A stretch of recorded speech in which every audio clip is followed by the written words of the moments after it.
So yung mga kalingap, good morning po at sa pong bagong scout natin vlog. Kakaiba po ito kasi isang OFW po yung humingi ng tulong sa atin para sa kanilang pamilya kasi sobrang naghihirap daw yung pamilya nila mga kalingap. At doon naman po sa pinagtatrabahuhan niya ay medyo alanganin siya dun sa tinatrabahuhan niya dun sa abroad mga kalingap, at mag-isa lang siya, kumbaga kahina-hinala yung pinagtatrabahuhan niya po mga kalingap.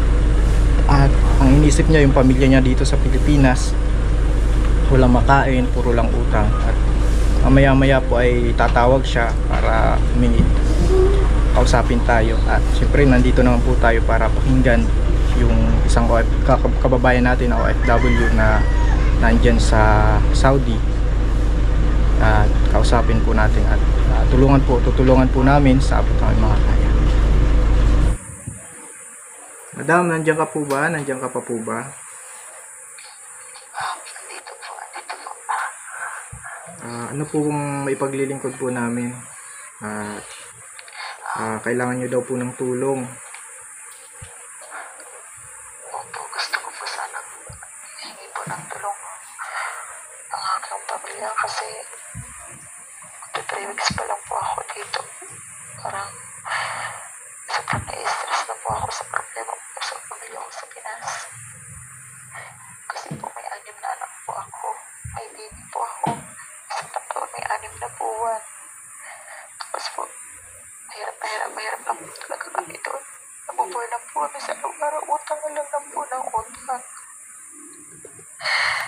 Tapos napunta ko po dito.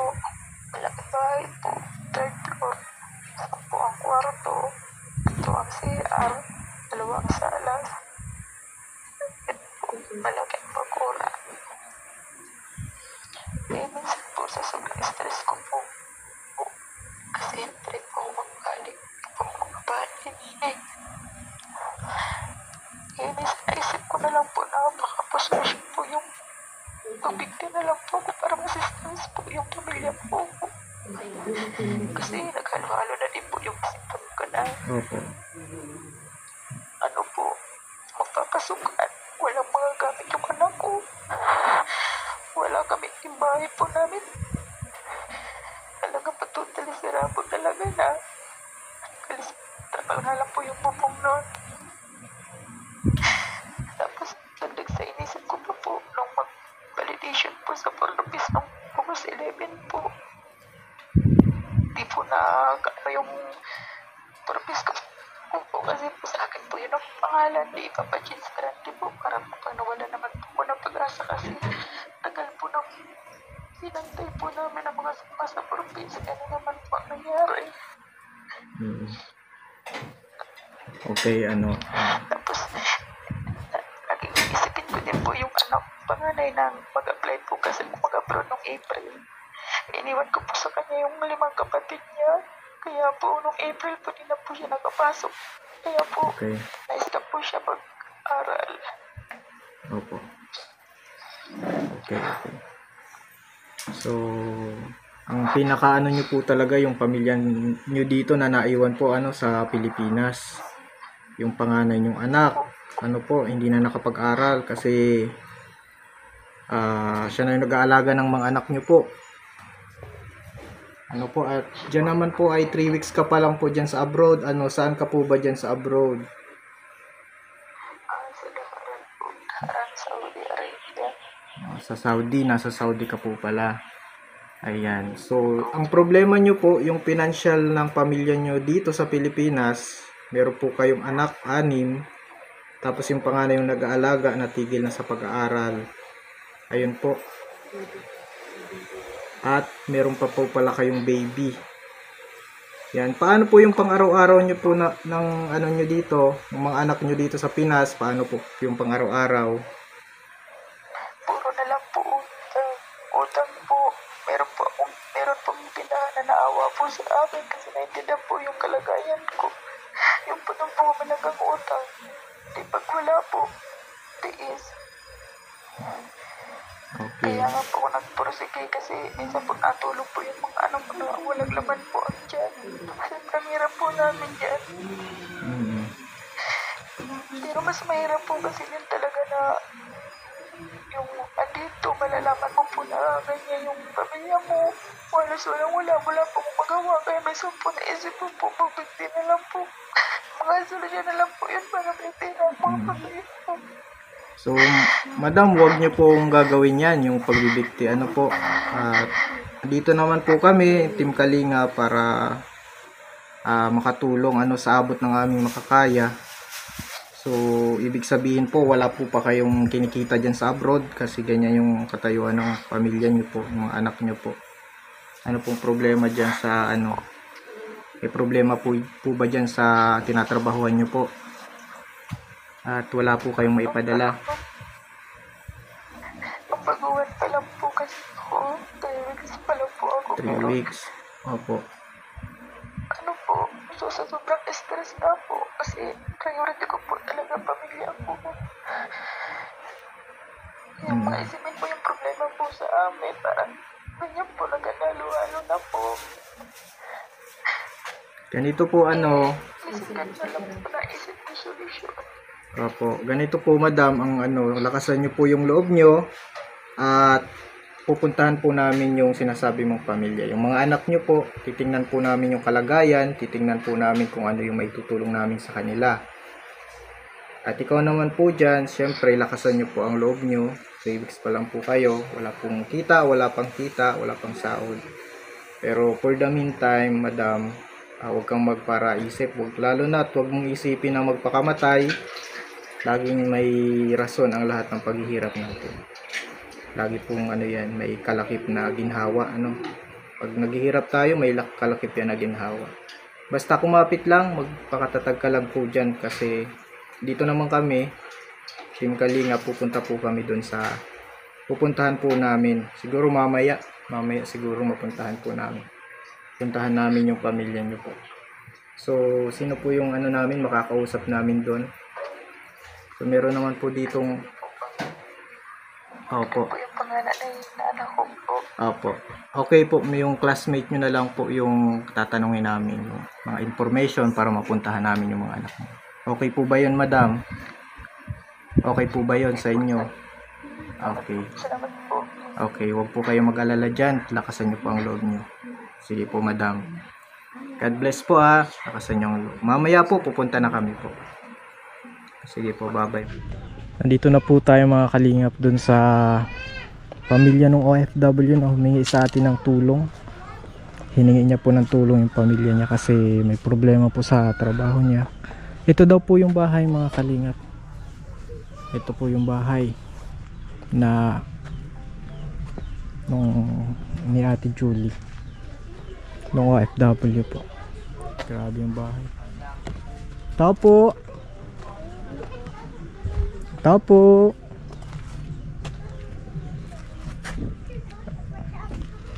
Tao po.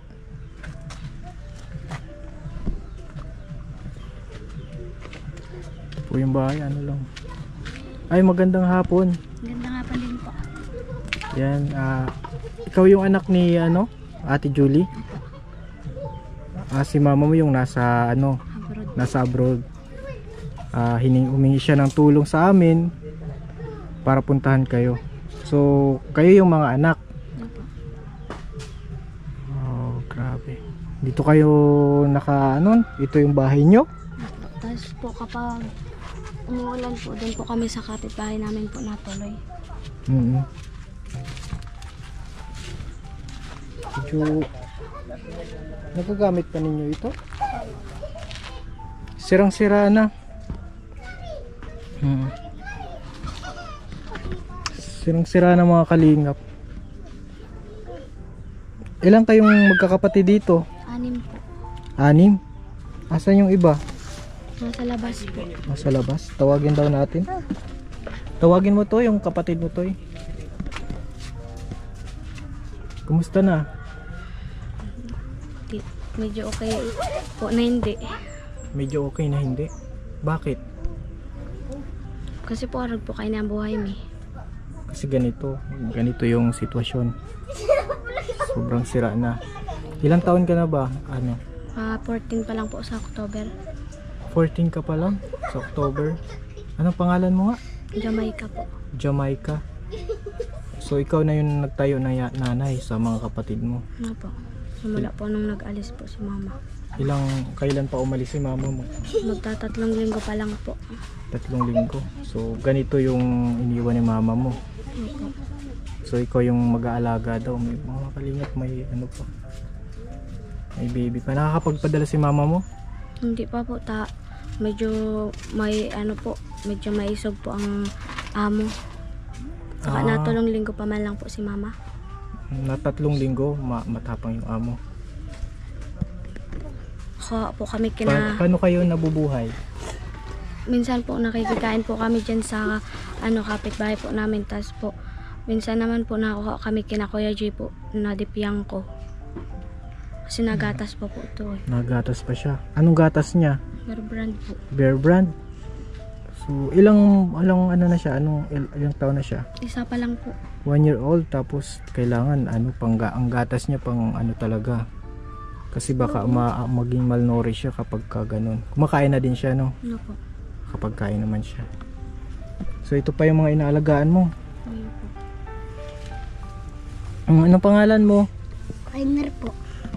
Pangalan? Iya po. Coiner po. Hener? Iya po. Ikaw? Umon po. Umon Biga po. Omon? Ikaw naman? Wilson po. Wilson? Liliit pa, no? Sinong sunod sa'yo? Ito? Ano po? Umon po. Umon Biga. Omon? Oo. Omon. Ito ang sunod sa'yo. So, buti naman nakakakain kayo. Di pa nga po kami nakain. Di pa kayo nakain ngayon?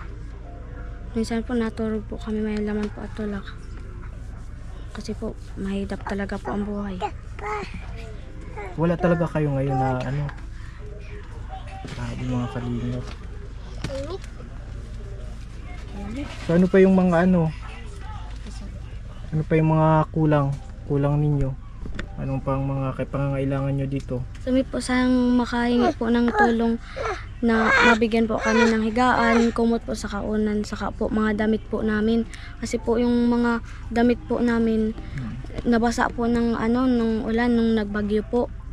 Kaya po yun, nagkaburulok po. Nabulok, nabasa, ano? So wala na kayong mga damit, ano? O mga talagang mga ano na din yung mga gamit nyo. So hindi pa pala sila kumakain.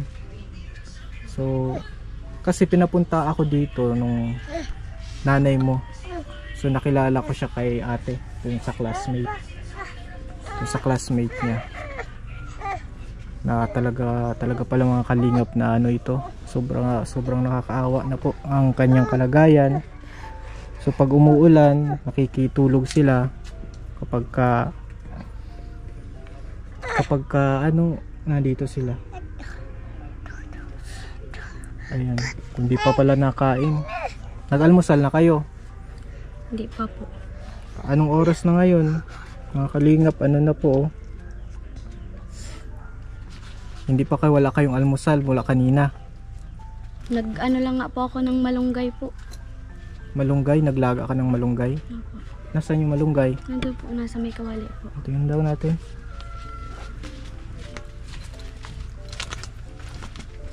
Kanin? Wala kayong kanin? Ano po? Ito po. May wala po na po. Ubus na. Ubus na yung ano. Wala kayo, di kayo nagkakanin? Hindi po. Bakit walang pambili? Opo.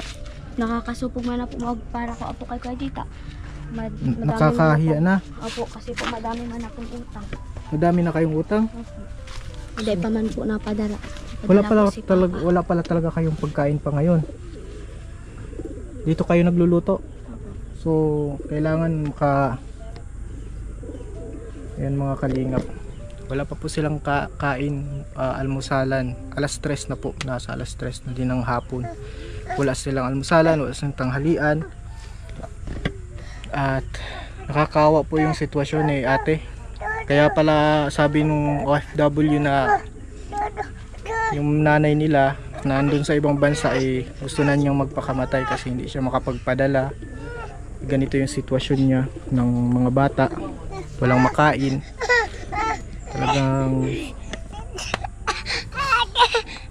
ate. Ngayon dadala kami ng ng pagkain, ha. pagkain para may mga kalingap. Wala pa silang kain kaya kailangan natin. Babalik ako ha, babalik kami. Dadala kami ng ano yung pagkain. Wala pa pong pagkain. Babalik po kami para bili ng pagkain na lang makakain. Or kahit mga lutong ulam muna. Siguro luto tsaka kanin. Ayan ano to. Para may pagkain sila. Hindi pa sila nakain mga kalingap. So babalik kami. Babalik kami ha. Bibili lang ha. Sige po, salamat po. Yan po mga kalingap, may dala kaming ano, nagpaluto kami. Kanin po ito, tapos ayan, ang ulam na lang po ay ano, dilata na lang po. Pakainin po natin muna sila kasi hindi pa sila naalmusal, alas 4, alas 3 mahigit na po. Jamaica! May dala kaming kanin, nagpaluto kami. Makakakain na kayo? Nasaan kayo makain? Dito na lang? Grabe mga kalingap, wala silang ano. Salamat po. Okay. Siyempre. Dito tayo makain. Ayan. Makain na kayo, Toy. Dami nang inaalagaan mo. Ate Jamaica. Nasaan na yung ulam? Sige. Yan po si Jamaica. Siya yung nag-aalaga sa mga kapatid niya. 1-year-old pa lang ito. Anong pangalan niya? MJ po. MJ? Babae po. Kayo lang dalawang babae, ano? Kaya po nang hiram muna sila ng plato para makakain. So ibig sabihin, yan unang-una yung kakain ano, mula pa kanina. Wala pang almusal ano. Tanghalian. So ngayon po mga 3:30 na po kain nila. At nagpaluto tayo ng kanin tsaka ulam. Mahirap po dito makahanap ng ano, mga karinderya. At least makakain na sila, mga kalingap.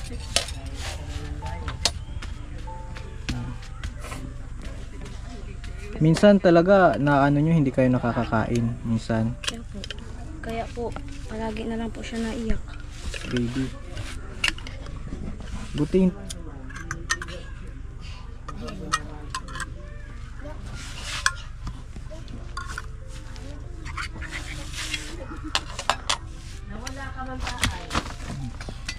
halika na, Toy. Kain ka na.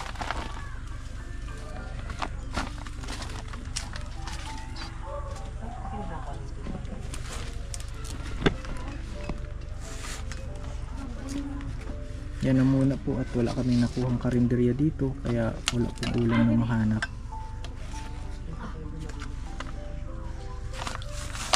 Ma-pray muna tayo ha bago magkain ha. Mamaya na, ma-pray muna tayo. Yan, marunong kayo mag-pray? Parang naiiyak si Ate Jamaica. Oh. Father, I pray sa family na ito na nawa pa, Father God, na maiyahon sila sa kahirapan, mawala yung kahirapan nila, maging masagana ang kanilang buhay, maayos ang kanilang pamilya. Pagpalain niyo po ang pagkain na ito sa pangalan ni Jesus. Amen. Ayan. Kain na.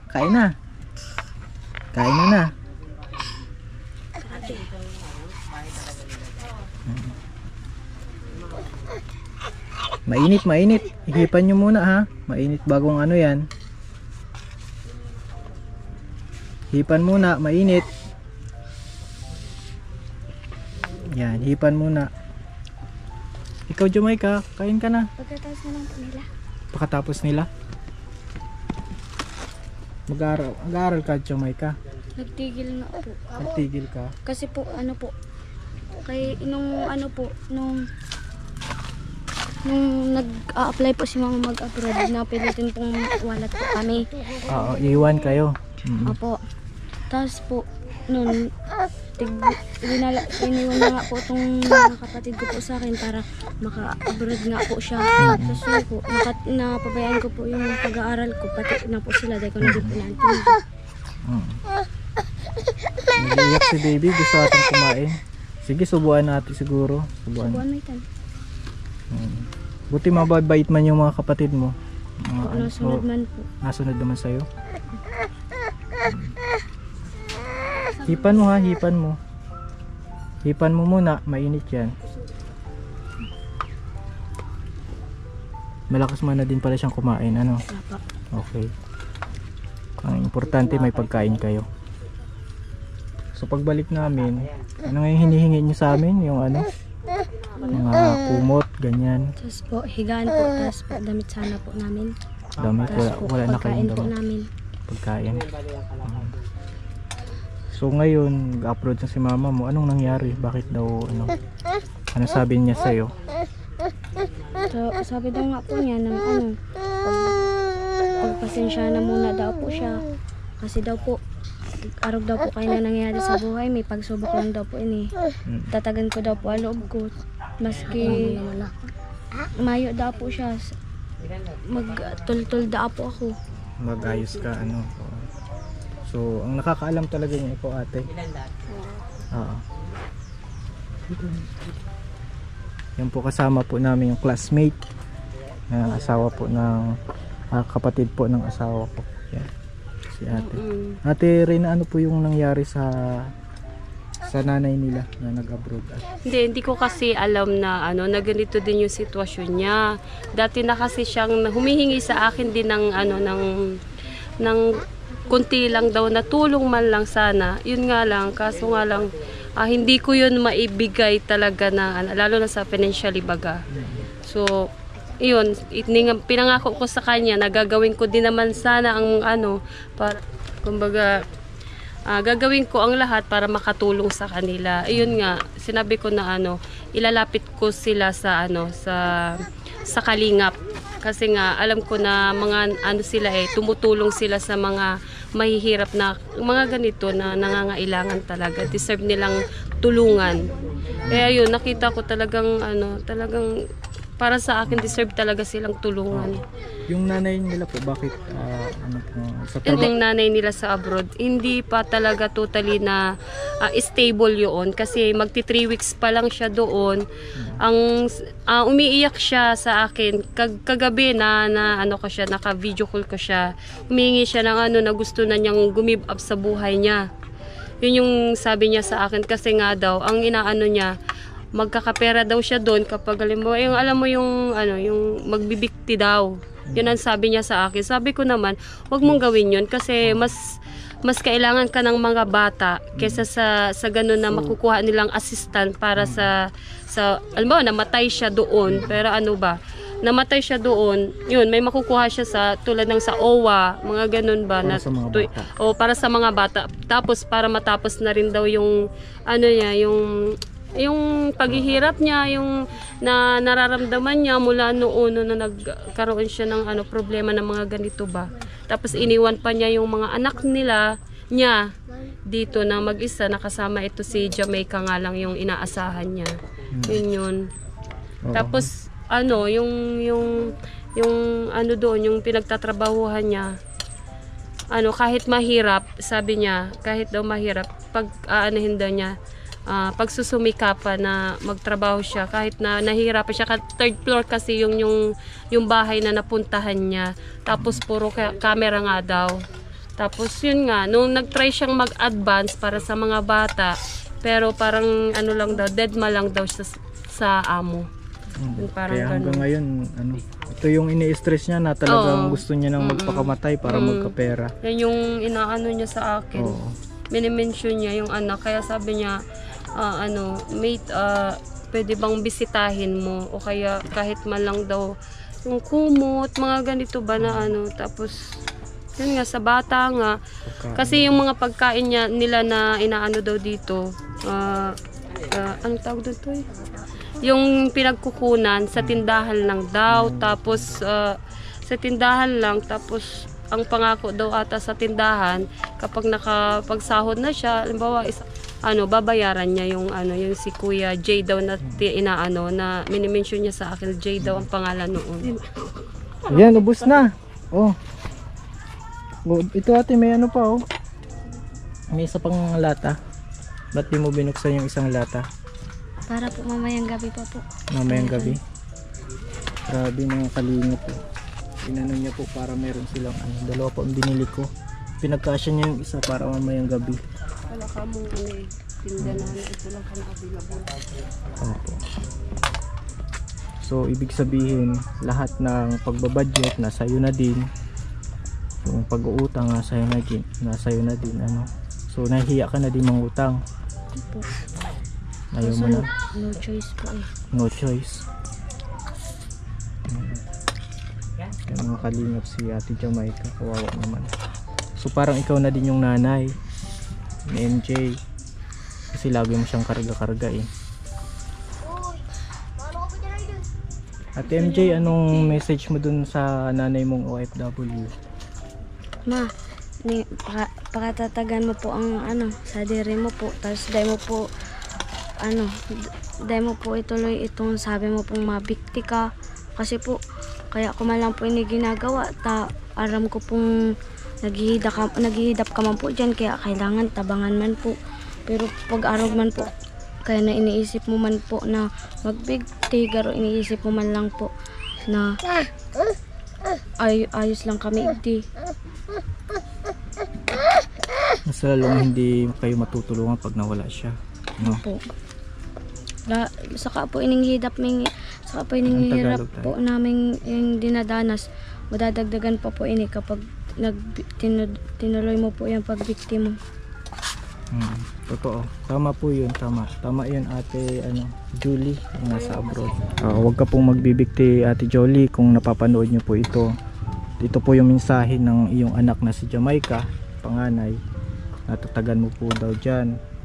At mas lalong madadagdagan ang problema pag nagbikti ka. Ang galing mo naman Ate Jamaica. Ilang taong ka na nga ulit? Ma 14 po. 14 pero matured na yung mag-isip. At ito lang yung inaano mo.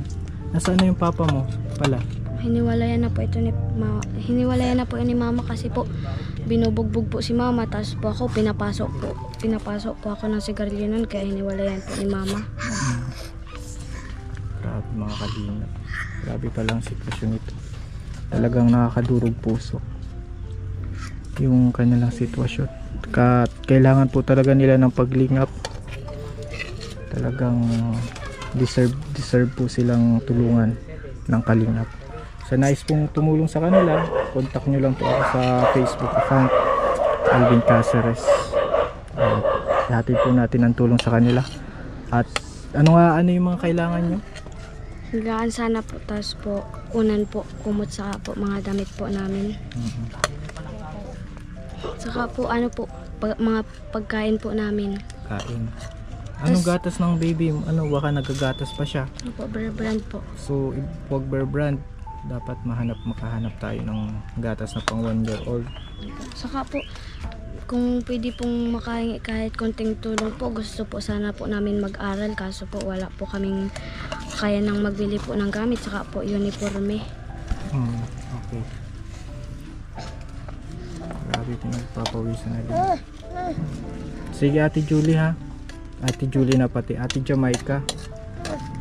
Sa amin, ako naman, sa abot ng ating makakaya, mga kalingap, sa abot ng ating makakaya ay maihatid ang tulong na para sa kanila, matulungan sila. Yan po mga kalingap, at talagang ito pong pamilyang ito ang talagang napaka-deserving pa sa deserving talaga na matulungan natin. So ako naman po, sa abot ng aking makakaya ay tutulungan po sila. So ngayon Ate, magbibigay ako sa iyo ng counting cash ha. Magbibigay ako ng counting cash para bili mo. Huwag ka munang mangutang. Babalik din naman ako agad ha. Babalik din ako ng agad. Ikaw ang magbabudget ng pera So ikaw ang bahala ha sa pagkain, sa pang ulam niyo. So babalik din ako ha para mai-provide yung mga pangangailangan niyo ha. Maraming salamat po kasi kahit papano po nakakain kami ngayon po, tapos kahit papano po nabawasan po problema ko. Salamat po. Grabe. Mababudget ko po to pambili po namin ng pagkain. Grabe mga kalingap. Napaka Need talaga nila ng paglingap. Magbabalik kami Ate Jamaica ha. Ha? Mag-pray ka lang lagi. Pray lang lagi. Sabay-sabay kayong manalangin. Yan yung gagawin niyo ha. Pag nanalangin at kami naman, ako naman babalik ako sa inyo para nasa mga kailangan pa ninyo. At ang po mga kalingap. Naiiwan ka muna namin. Oh, si baby. Makain pa siya? Gusto mo baby? Kakain ka? Hindi ka. Parang wala nang ulam. Oh. Ayaw na?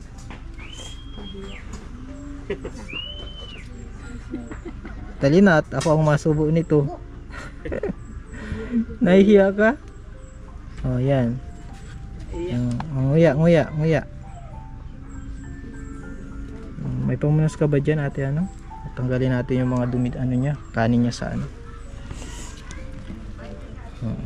para malinis siya. Meron ba kayo ditong tubig na ano? Wala po, naigib lang po yung mga kapatid ko po dun sa bundok. Sa bundok pa yung ibigan nyo? Opo. Kaya din siguro hindi kayo nakakapaglabanan. Wala ditong malapit, talagang sa bundok talaga yung ibigan. Yan mo pa nga kalina. So sige, pag-pray natin yung kalagayan niya ha. Salamat po. Sige. At babalik din kami ha. Kung mag-alala ha. Salamat po. Marami po. God bless ha, God bless. God bless din po. Mga kalingap, sobrang nakakaawa, nakakadurog ng puso ang kalagayan po ni na Jamaica. Talagang bumibigat po yung damdamin ko sa sitwasyon nila. Kaya po pala halos yung nanay nila gusto nila magpakamatay kasi sobrang nakakaawa po yung kalagayan ni na Jamaica. Talaga yung mga anak niya. So ito naman po si Kalingap Alvin at sa gusto pong maghatid din ng tulong sa kanila, hatid po natin. Mag-message lang po kayo sa ating Facebook Alvin Caceres. Ayan po. At syempre yung number natin nandyan. Paplash ko na po para madali po makita ninyo. Salamat po at huwag po natin kalimutan mag-subscribe sa channel natin Kalingap Alvin at syempre sa channel ng ama ng Kalingap Val Santos Matubang at kay Kalingap Rob at Edna. Maraming salamat po mga Kalingap. God bless.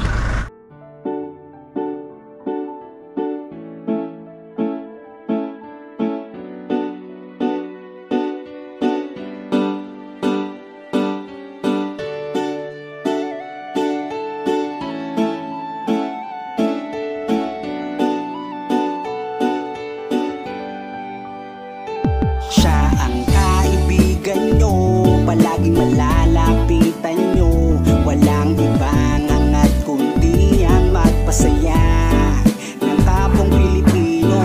Kahit anong problema, siya ang lagi nyong makakasama. May Kalingap Alvin, kayo na kaibigan, masasandalan pag inyong kailangan. Walang ibang hangat kundi ang magpasaya sa kanyang mga kababayan na nangangailangan. Kahit masama ang tingin ng iba, hindi mag-iiba ang pagbibigay niya ng ligaya sa kanyang mga kapwa. Meron kayong masasandalan, palagi niyong makakapitan.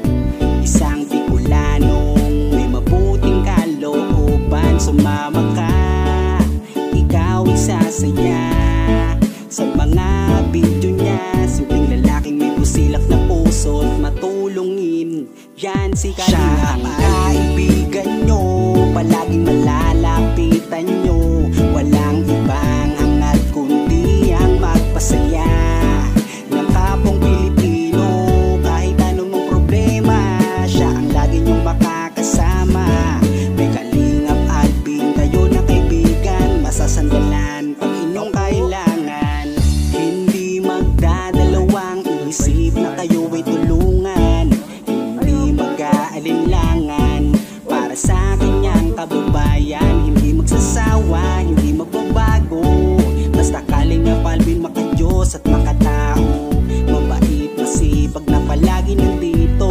Mabuting Ayan mga kalingap, good morning. hindi magsasawa, palagi niyong makakasama. At puntahan po namin si Lola Mamerta. Parang si Lola Damiana na nanguhuli